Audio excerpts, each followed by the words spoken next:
नमस्कार पेंशनर्स मित्रों। सुबह एक पत्र हमने वीडियो के माध्यम से आप सब तक पहुंचाया, नोशनल इंक्रीमेंट को लेके था। और अब ये 18 दिसंबर 2024 का ही हरियाणा पंजाब हाई कोर्ट का डिसीजन है और बेहद महत्वपूर्ण है। कम्यूटेशन को लेके कई भ्रांतियां दूर हो जाएंगी। हालांकि लास्ट में जो कंक्लूजन है वो हम पहले से बोलते रहे हैं और इसमें किस तरह से सरकारें और डिपार्टमेंट भी कंफ्यूज हैं वो हम बाद में बताएंगे। पहले इस पत्र का वाचन करते हैं।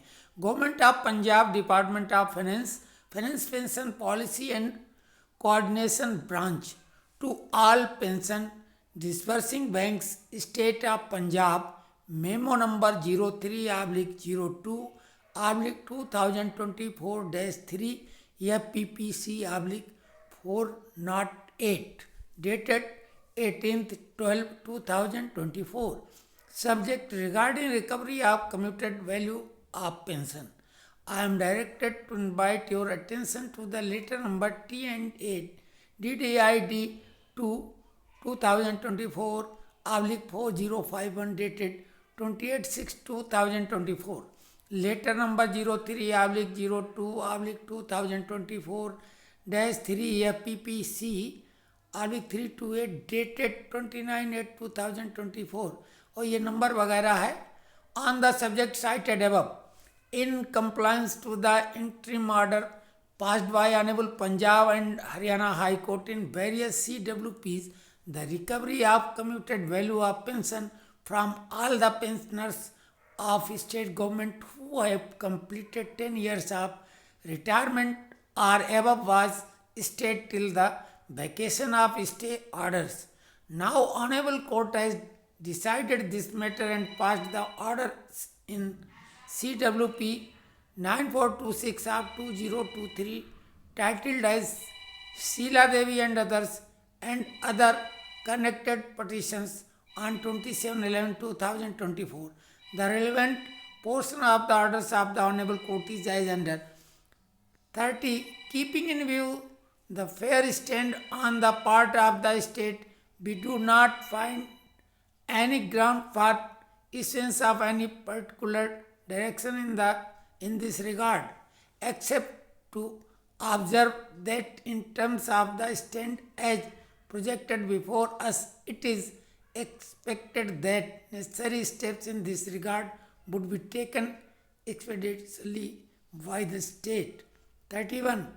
Keeping in view facts and circumstances as merited and discussed in foregoing paras, all the 808 writ petitioners are dismissed with no order as to cost.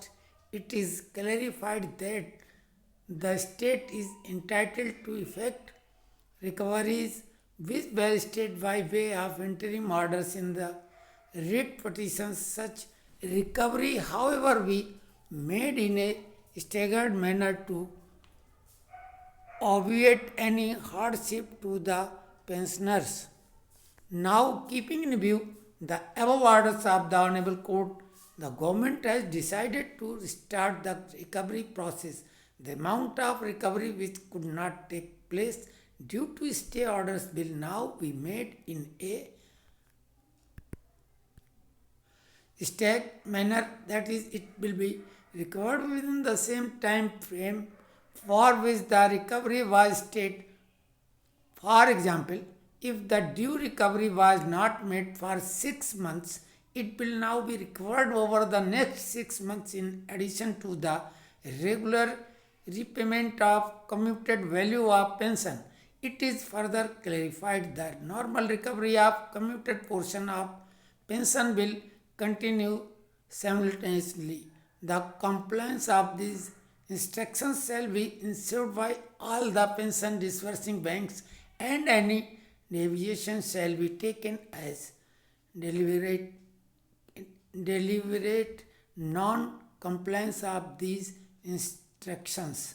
Under Secretary Finance, इसमें सबसे आश्चर्यजनक या यूँ कहें मज़ेदार बात यह है कि हम लगातार एक बात कहते आए कि जो कोर्ट के कहने के बाद तमाम लेटर इशू हुए, तमाम लोगों ने बात कही कि कटौती बंद हो गई, कटौती हो रही थी। हम फिर कह रहे हैं कोर्ट के आर्डर के बाद भी, ये हाई कोर्ट का आर्डर है, इसके बाद भी हम कह रहे हैं कि इन जजों को नहीं पता है, न डिपार्टमेंट को पता है, कटौती कोई होती ही नहीं है। कैसे, मतलब विचित्र बात है कि सरकारें कैसे काम कर रही हैं, जज कैसे काम कर रहे हैं, डिपार्टमेंट कैसे काम कर रहे हैं, कोई कटौती नहीं होती है। कम्यूटेशन का मतलब होता है अदला बदली। आपने 1 रुपये के बदले 100 रुपये ले लिए, अपनी जो पेंशन बनी थी उसके 40% के, 40% में जो पेंशन बनी, 1 रुपये की वैल्यू लगभग 100 रुपये, वो अदला बदली 15 साल के लिए लिखित रूप में करार के रूप में एक्सचेंज हो गया। 15 साल तक आपका वो पेंशन का पोर्शन नहीं मिलेगा। अब कटौती तो कोई हो ही नहीं रही, रिकवरी जैसी बात नहीं, सीधे 15 साल का एक मुश्त करार है। अब कोर्ट ने स्टे लगा दिया कि कटौती रोक दी जाए, तो कौन सी कटौती रुक गई? कोर्ट कह रहा है कि अब जो कटौती रोक दी गई थी, तो जैसे उदाहरण के लिए 6 महीने के लिए रोक दी गई थी, तो अब अगले 6 महीने तक वसूली और आगे होगी। तो हम ये बता दें, न तो कोई कटौती रुकी थी, कटौती जैसा कोई शब्द नहीं, कम्यूटेड है, परिवर्तित है। जो परिवर्तित पैसे का पैसे में हो जाता है वो 15 साल के लिए हो चुका था। कटौती जैसा कोई वर्ड ही नहीं था। कटौती इंस्टॉलमेंट की बात कोई होती तो वो रुक भी सकता था, वो पैसा वापस होगा। जज महोदय, आप भी जान लें, आप लोग सब कुछ जानकार नहीं है, डिपार्टमेंट के एक साधारण सा क्लर्क भी ये बात जानता है कि ये जो कटौती जैसा वर्ड इस्तेमाल हो रहा है नहीं है, कम्यूटेड। और क्या बताएं, ये कोई इंस्टॉलमेंट नहीं है, कोई EMI नहीं है कि मंथली जा रहा है या आ रहा, कोई कटौती नहीं है। तो ये चीज़ जो है ध्यान देने की है कि इसमें कोई कटौती हो ही नहीं रही थी, कम्यूटेशन था, 15 साल का था। अब कोर्ट ने वो चूंकि खारिज कर दी सारी पटिशन, तो अब ये आर्डर फाइनली उनको लगाना पड़ा। उन्हें लगा कटौती हमने बंद करा दी थी, अब वो कटौती आगे और उतना आर्डर बढ़ाने के लिए उन्होंने अपनी कागजी खाना पूर्ति की। उनके हिसाब से कोई कटौती हो रही थी वो उन्होंने रुकवा दी थी। लेकिन क्या मज़ेदार बात है, आप सभी लोग जानकार हैं, रिटायर्ड लोग, कि कोई कटौती नहीं होती है, और यही बात हम सही बोलते हैं। और अगर कोई इस बात से असहमति व्यक्त करता है तो वो कहे कि कोई कटौती हो रही थी और वो रुक गई थी, अब वो आगे और बढ़ के होगी तो पता लगेगा। तो भाई हम कहेंगे कि हमें कोई प्रूफ उसका दे तो हम कहें, क्यों कटौती जैसा कोई वर्ड ही नहीं है। तो कमेंट्स करें अगर हमारी बात किसी को गलत लग रही है तो।